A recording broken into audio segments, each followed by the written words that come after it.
It was the Saturday before he died, and he was trying to butter me up to invite a friend over. Put his arm around me and was better. And so I was able to put my arm around him and kind of snuggle into him and smell him. And like, I remember it so vividly now, looking back on that. And so those are some favorite memories. I mean, there's so many.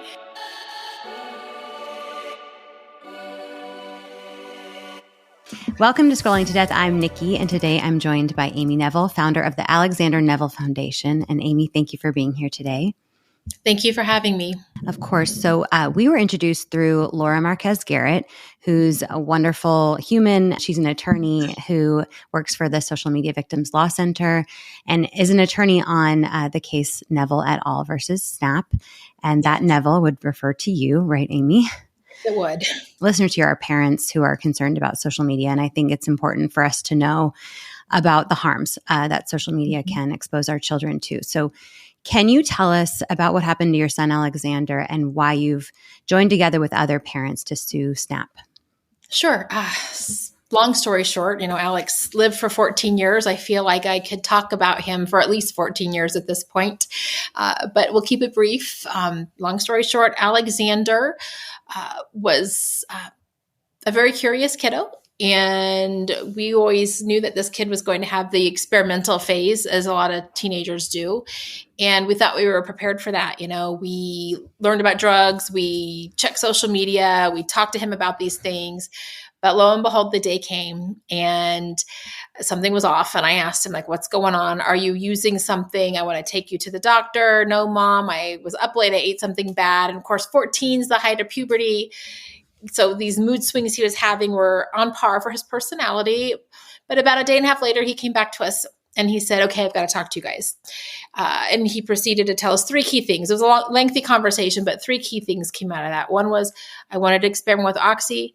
I got it from a dealer on Snapchat. It has a hold on me and I don't know why. And so we sprang into action. The following morning, we called a treatment place to get him in. They needed to call me back. And so we went about our day and did all the normal things. And, Alex went and delivered his eBay packages. He had an eBay business at the time, skateboarded, played video games. He and his dad went out to lunch.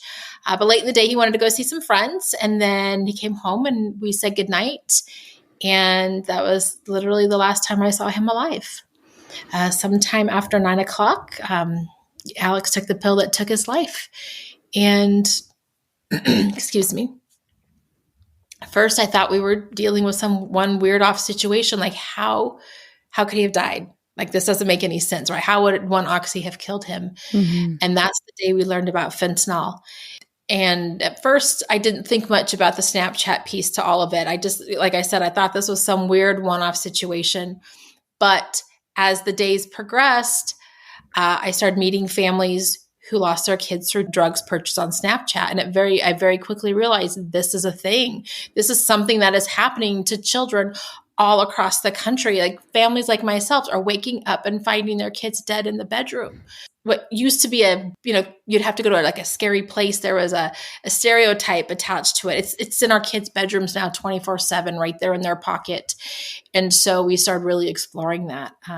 It really hit me, though. About 2 months later, I was at lunch with one of his friends and I asked this person, hey, do you know where he got it? And they turned over Snapchat information. And that's when I was really okay, this is a problem and it needs to be looked at. Because, at the time, even though we were spot checking social media and having the internet go off at our house at a certain time every night, no one was talking about the drug emoji code. These social media companies had us believing that the harms we needed to look for were bullies and sexual predators. And we looked for those things. So had I seen any of the drug emoji code, I probably wouldn't have known what I was looking at the time. What's a drug emoji code? I never heard of that. You can quickly just type into your browser drug emoji code and information from the DEA will come up. And it's basically emojis that signify certain drugs. One of the biggest things is the plug. That means that somebody's the hookup. You've got the little icicles or snowflakes. That means cocaine. There is literally a blue circle with an M on it. And so that signifies these pills that kids are looking for. So if parents are looking at their kids' social media apps, look for those things in the profile of the people that they're connected with, even in their own kids' profile for that matter. And Snapchat, isn't it their job to know what kids are using to indicate certain things, dangerous things like that? You would think it would be in their best interest to look for those things. And they claim a lot of things now that that are not verifiable. So Snapchat comes out and says, oh, we're removing 90% of all the drug content that's getting removed. We're finding it ourselves. Well, 90% of what number, right? Right. So Right. they get to self-report. But at this point, so much death and destruction, and not even with just drugs, has happened on this platform that they should not have the right to self-report right now. They need third-party independent verification. I don't even remember what your original question was there. Sorry. It's okay. It's okay. They're reporting out, correct, that they are Yeah. moderating and removing drug-related content. That's what they say, and I'm sure they are to some degree, but is it to the degree that they're saying? And it's still not enough. Mm-hmm. I mean, you probably heard there are more clients to the Social Media Victims Law Center all the time. Right. I met families over the summer who lost kids through drugs purchased on Snapchat as early as this last year. So it's still happening. It's still a thing in that space. Mm-hmm. It has not gone away, and so we need to be vigilant. We cannot back down from this fight. Right. And you had a big win recently, right? In the lawsuit. Can you tell me about that? Suing Snapchat was a long shot, should I say. I always kind of thought that we would be paving the way for other people to come on and sue. Mm-hmm. We wouldn't actually be able to be heard, but somebody after us would. But lo and behold, the judge in our case ruled that we can move into discovery. He determined there's not enough information to really understand how Snapchat works or what's really going on there, whether it's a product or a service. And so we're going into discovery, which to me was like my wildest dream. And here we are. It's really, hey, I do not take it lightly. No. It is going to be tough. It's going to be hard. Snapchat is going to be unkind, I'm certain. So, But what will be revealed is going to save so many kids' lives, right? Absolutely. And I really think that once we get into this discovery process, it is going to be much darker and much more horrific than we could have ever imagined. With all of the Meta lawsuits and some discovery happening there and whistleblowers and concerning things being revealed, I think this is going to dive even deeper. With the Snap's dangerous features are horrific, and there's no benefit to kids of these disappearing messages, right? And I'm so happy for you guys, and I hope that all of the parents are feeling some hope that you'll be helping other people through this effort. Getting into discovery, to me, is the win, right? Yeah. Whatever happens at the end of this case, discovery is a huge win. And probably that's the most important thing that's going to happen in all of this. Oh, great, Amy. Congratulations on that.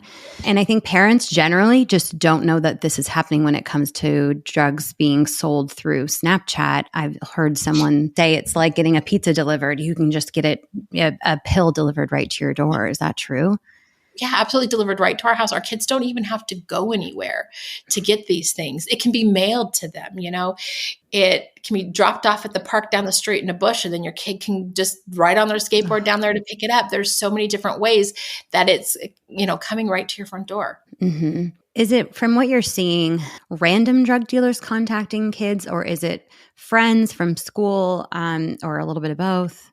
It's a little bit of everything. So through our foundation, we do drug prevention education. So if you book me for drug prevention education, you get social media harms with that. If you book me for social media harms education, you're going to get drug prevention education with that. Yep. But all of that education stems from meeting with young people. So through these conversations, I've learned a lot. They really are like this boots on the ground, up close and personal view of what's happening. And so in the beginning of this work, it was these kids didn't know about fentanyl. They just thought these were all legitimate prescription pills. These days, kids know that fentanyl is out there, but they think it's its own drug, and that everything else as advertised is the legitimate drug. And that's just not the case. They are all counterfeit made with fentanyl. I can't stress that enough. But a couple things that I learned in this whole process with these young people is one of the first things was that these drug dealers become friends with them in this space. Maybe it's the quick ad feature. Maybe they have friends in common, and somehow they're now friends in this space, which is actually even irrelevant at this point. And these dealers aren't offering them things on the first try. What happens is they come in and they groom them, think sexual predator behavior, just like that. They're telling them how cool and smart and funny they are, and they seem to have a lot of influence with their friends. And our kids are vulnerable. They're teens And, they want more clout. They want to be treated with more respect. And this drug dealer fills that void. Yep. And so what our kid wouldn't do on interaction number one, they're maybe doing down 20, 25 down the road. And it's hurting them because they believe this person is their friend. Those things that our kids never thought they'd do before, we don't think they'll ever do. They're being groomed into it. And then even more disturbing, more recently, that's come up in the last couple listening sessions, is that a young person puts out on social media, having a bad day. Like, this is the example, their dog died. My dog died. I'm feeling so sad. Drug dealer sees this message, direct messages them and says, hey, I see you're having a bad day. What's going on? Oh, my dog died. I'm really sad. I'm going to miss that dog so much. It was my dog was my best friend. I'm so sorry you're feeling so bad, but hey, I have something for that. And what happens? We're in low decision-making moments. We're feeling bad, and they just want to feel better. They're so sad.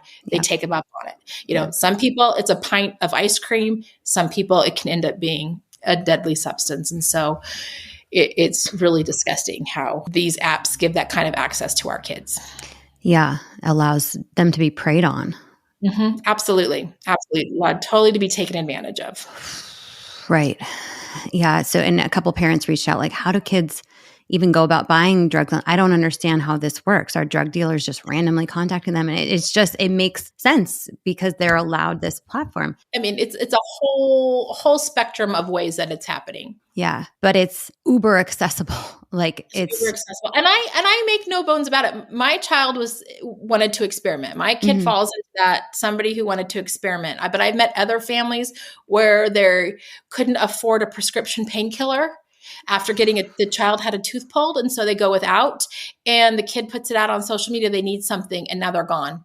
And all they were looking for was a legitimate painkiller for pain that they were in. Oh my God. And that's a misconception, is that these kids that are doing drugs are, drug addicts or druggies or losers or whatever, but it's like normal people. They're not even getting that chance, right? I believe Alex was probably 10 days he was in this experimental phase. Everything happens really fast, one, because of the access, and two, because of how potent fentanyl is. Do you have any data on what percentage of these drugs are laced? No, 100% of the drugs out there are made with fentanyl. If it says Oxy, it's fentanyl. If it says it's Adderall, it's fentanyl. It is a 100% across the board situation. And then you've got things like cocaine and methamphetamines and mushrooms. Everything else is getting laced with it. Holy crap. It's horrific. Because it's cheap? Why are they? Exactly. It's super duper cheap. So profits are really high. They make a lot of money off of this, and it's highly, highly addictive.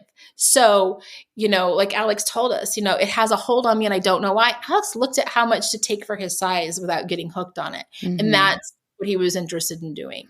And so it didn't make sense on why he would have been hooked on it at that point. Okay. But it's because it was fentanyl. Oh my God.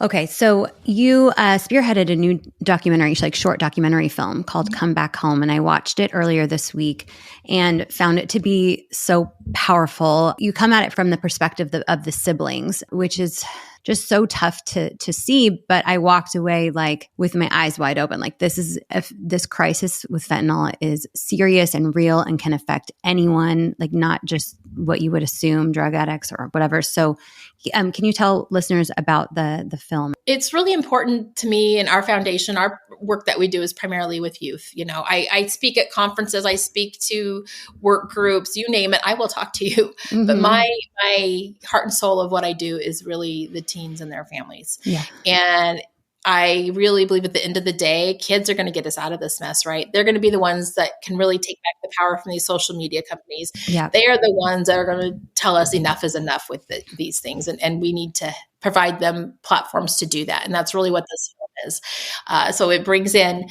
several siblings who talk about their loved one, talk about why reaching out for a substance is not a good idea these days, and things that you can do to help yourself. Yeah. And they were incredible. They were absolutely incredible. Like, they are now part of they're part of our story, and we're part of their story. And I'm so grateful to them.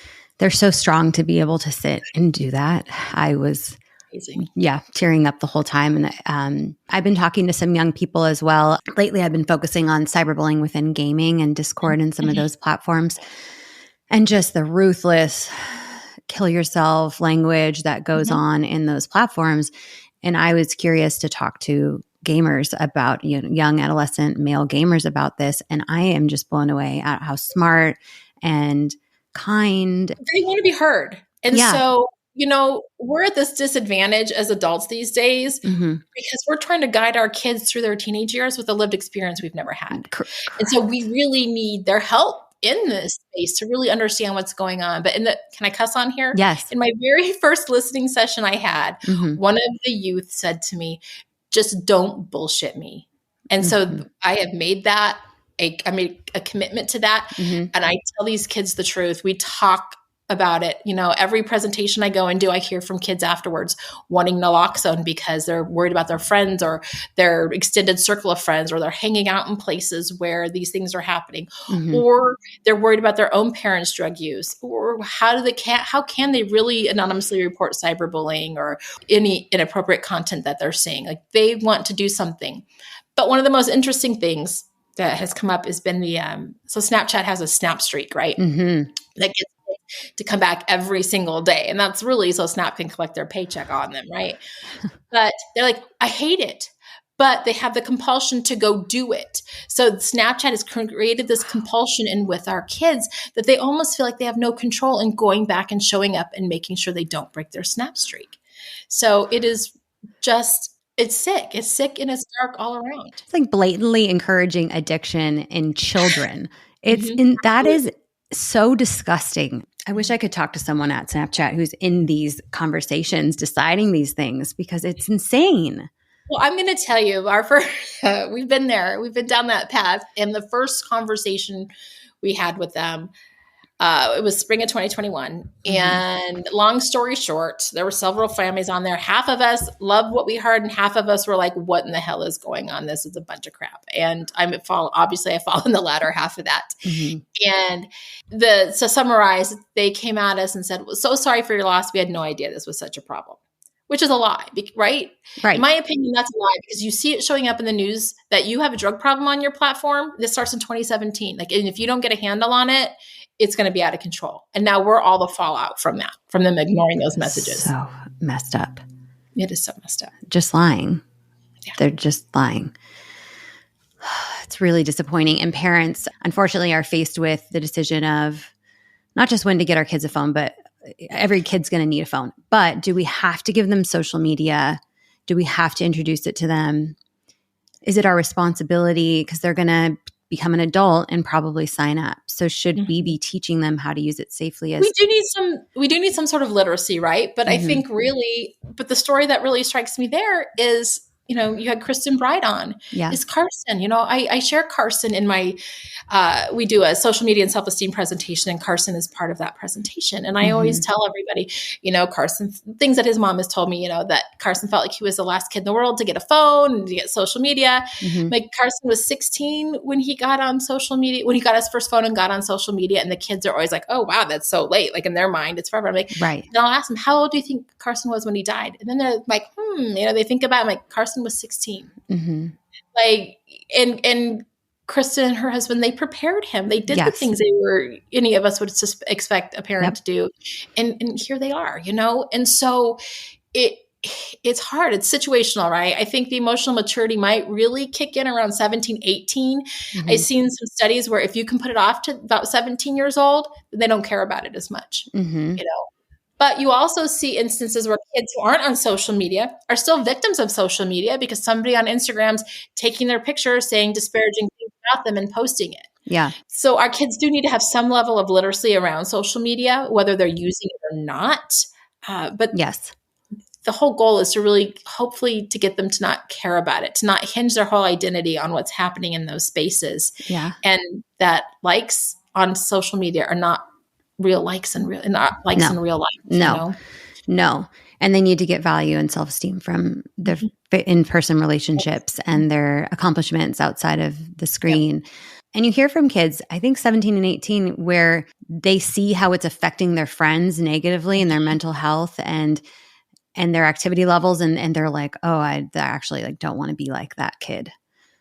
I will tell you, I had an interesting experience at one of my presentations recently on the social media and self-esteem. And I had them do this social media self-assessment at the beginning to kind of see where they fall in their use. And it's for their own private use. No, they don't have to share it with anybody. But there was a kid in the class that was like, oh, I don't have social media. My parents don't allow me to have it. I'm like, okay, well, don't worry about it. Just listen. Maybe there's some things you can learn as we go. Well, we get to the end of the presentation, and the kids in the class by the end of the class, they were apologizing to him for giving him, I'm going to cry over this. My God. Excuse me. Okay. They were apologizing to this boy over giving him a hard time for not having these things. They realized how they were may have been contributing negatively to his mental health because he didn't have a phone and he wasn't allowed on social media. And in that moment, after everything they learned in that conversation, they had this urge to apologize to him. And that to me was a huge moment, Yeah. Because I have a friend I was with recently, her 12-year-old, she just gave her Snapchat because all of her friends are on Snapchat and she was feeling left out. Prior to this, they would try to bring her in and send her screenshots of their conversations on Snapchat because she wasn't on it to try to involve her. But it just got difficult for that mom. And so what would you tell parents? I mean, all the time, parents are saying, I don't want my kid to be left out. I hear that all the time. If we're really going to go down that path, we have to have an account. We have to follow the things that our kids are following. We have to be friends with their friends. I mean, that's got to be a part of the rules, right? And I think that a lot of parents that they don't want to do that because it's time consuming. And now they've got a news feed of all this stuff that their kid's looking at and they're really not interested, but we need to be interested, right? We need to follow these things. We need to see what kind of content's getting pushed at our kid. We need to spot check the phone, but know what we're looking for. That just has to be part of the agreement. Yeah. It's got to be a non-negotiable. And Laura shared to review is it For You page on Snap or is it on Snapchat or is it like the recommendations? Oh, yeah, For You. Yeah, and look through all the feeds for 5 minutes or so. You can't just do a quick scroll because you need to get an idea of really all of what they're seeing and to do it regularly because the algorithm can change very, very quickly, within a day. Another strategy is to make your kid follow pages like the Alexander Neville Foundation. Follow these other groups that are putting out this, drug prevention content, social media harms content. So they're at least getting that showing up too, along with all the other stuff. Yeah, we need to be informed. Why can't we inform our kids in age-appropriate levels about the risks and the harms and tell them some of these kind of sad stories? I think it's important. I mean, even my daughter at 8, I'm very, very lightly. She knows what I'm doing here. And so she doesn't listen to full episodes, but she knows sort of what's going on and has an idea. She understands that social media can be bad. It's interesting. So I also have an elementary school presentation. It's obvious. It's very different than what I obviously do with community and high schools and middle schools, but it's about making healthy choices for our brains and our bodies. And I will tell you, I show these pictures. Is this a good choice for your brain or body? And sometimes there's a picture of a person sleeping and they're like, oh yeah, that's good for us. Then the next picture is somebody sleeping, but there's a phone in the bed next to them and they're asleep with the phone in the bed. And they're like, yeah, well, they're sleeping. It's good. I said, yeah, but is there anything that could be harmful? Oh yeah, there's their phone. And then I'm like, okay, guys, true confession time. Who takes a phone or device to bed with them? Like kindergartners, half the class's hand goes up. I'm like, so are you reading? Like, what are you doing? Yeah, my mom and dad tell me just to watch something on it until I fall asleep. And so we try to make this agreement. I've already confessed to them that I love to watch TV all day long. And so we make this agreement, like, I'm going to try to not watch TV all day when I get home today after this presentation. Can you promise me that you will try to go to bed without your phone tonight? And so, trying to get to open the door to those conversations because none of us should be going to bed with our phones, right? No. We need to go to bed, turn it off. I think it's about 40 minutes to an hour before you want to go to sleep. Turn it off, no contact. Yeah. Give your brain that break.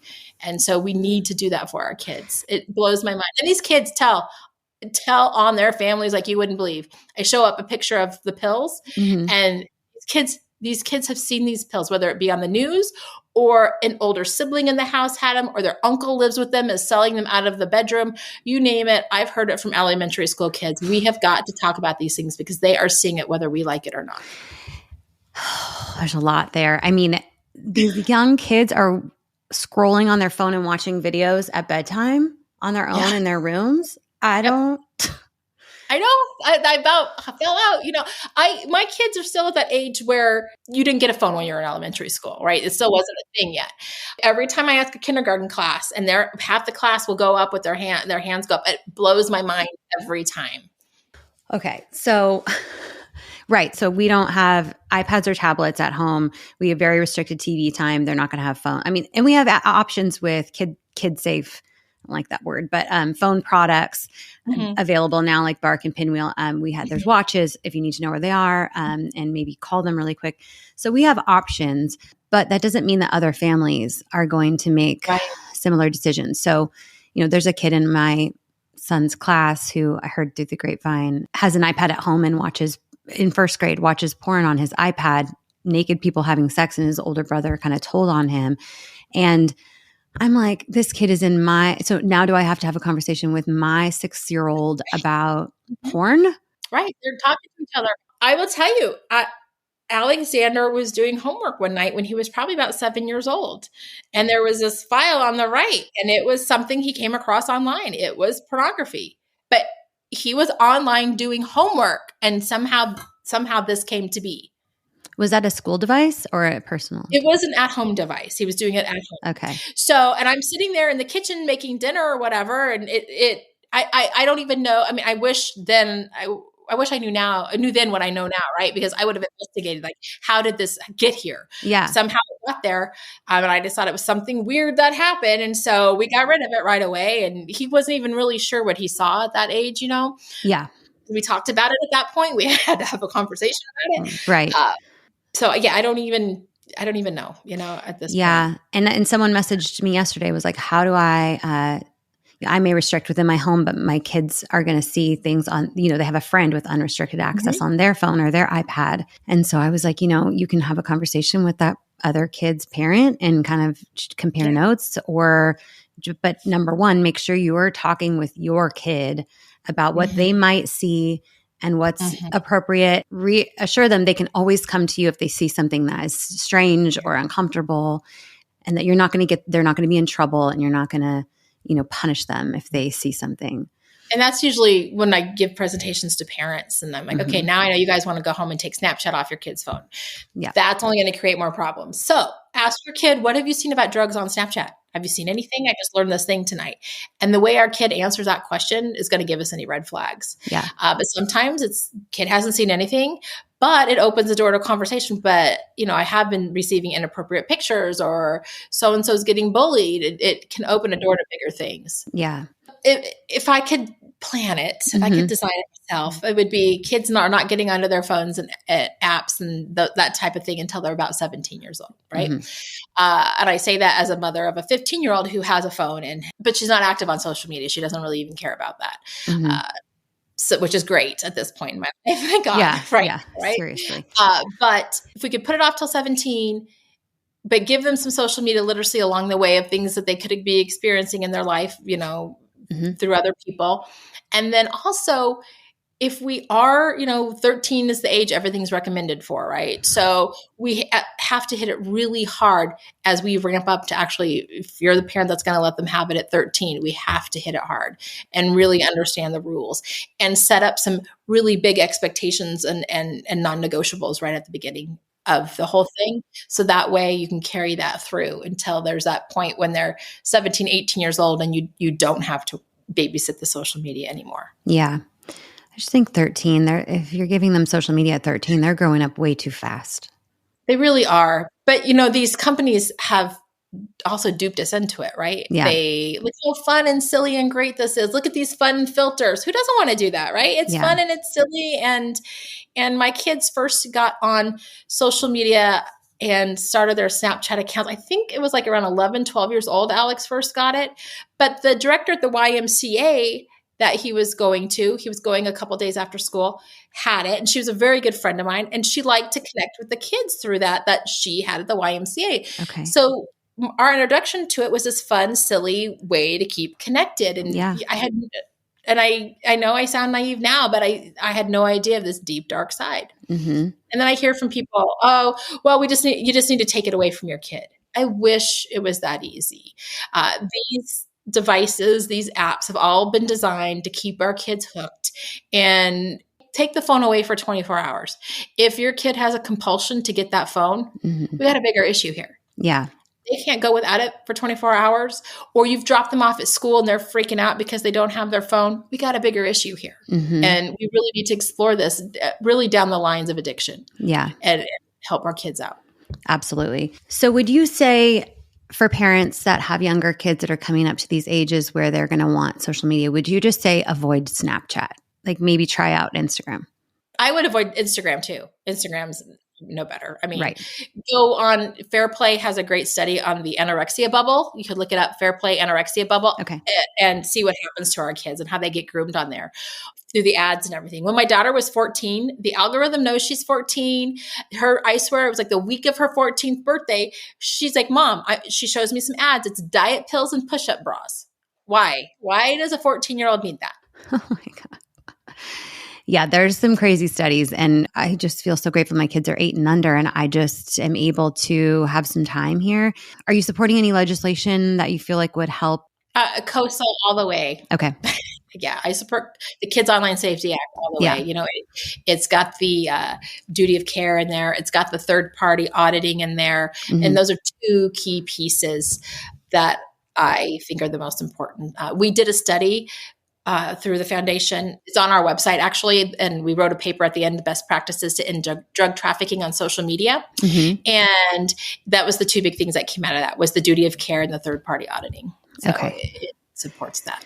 Okay, yeah. And we talked to, I did an interview with Alex Frazier from Issue 1, and we talked a lot about COSA, and he went into some the benefits, but also some of the pushback that people give, and he kind of addressed those things. So if people want a good snapshot of all of that around COSA, please listen in on that episode. So is there anything else, Amy, that you would want to share with parents who are listeners here? I want parents to really take a look and know that I know you're doing the best that you can. We're all doing the best that we can. Yes. And these companies have made it really difficult for us to really do the greatest job that we can as parents, right? We all bought into a bill of goods, whatever it was 10, 12 years ago now, maybe even later. The timeline's a little fuzzy in my brain, but we bought into it. And now that we know better, we have to do better. We really have got to take back the power from these companies and get our kids on a really good path with their mental and social health. Yeah, I agree. Where can listeners find out more about the Alexander Neville Foundation? Our website is anfhelp.org. Okay, perfect. Yeah. Is there any social media platform that you guys are active on that anyone can follow along? I know, I feel gross even saying it, but yes. You have to be, right? Because that's how you connect with people and people find your information these days. It's like such a trap. I know. But we are on Instagram. Okay. And we are on Facebook, and everything's at ANFhelp. That's our handle on everything. And so young people really keep up with us through Instagram, and parents keep up with us on Facebook. Okay, perfect. And I'll put those links in the episode notes. And I wonder, before we end, if you could share with us a favorite memory you have of Alexander. Yeah, there's so many. I have a couple. Just before he died, actually. Alex was my chip and salsa buddy. We would enjoy chips and salsa together. And we'd make homemade salsa, and I had made some. It was the day that he, poured his heart out to us. But before he had poured his heart out to us, and I'm eating the homemade salsa I had just made. And I remember he walks over to me, and I'm leaning on the counter, and he leans on the counter right next to me. He's like, "You're holding out on me." We sat there for like half an hour just chit-chatting and eating chips and salsa. And then the other memory is the last time he hugged me. It was the Saturday before he died, and he was trying to butter me up to invite a friend over. Put his arm around me, and so I was able to put my arm around him and kind of snuggle into him and smell him. And like I remember it so vividly now, looking back on that. And so those are some favorite memories. I mean, there's so many. We really had a great time as a family.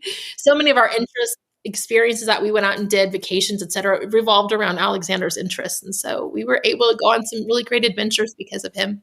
He sounds so wonderful and sweet. My son is 6 and already not giving me hugs anymore. And I'm like, Wait till he's older. And my favorite times were too, like we'd be walking side by side and Alex would accidentally reach out and hold my hand just out of muscle memory. And I would never, ever say anything. And No. then like at 14 years old, we'd be walking, holding hands. And I'm like, don't anyone say anything. Don't talk. Don't talk about it. Amy, thank you so much for sharing with us today. I know that this is going to affect a lot of parents, and I know it takes a lot of strength to go through this story again and again and again. And we have to. It's too important not to talk about. I just honor you and all of the families involved in this lawsuit against SNAP and all of the families that have been negatively affected by their children's social media use. Thank you, everyone, for listening to this episode of Scrolling to Death. Amy, thank you again for being here.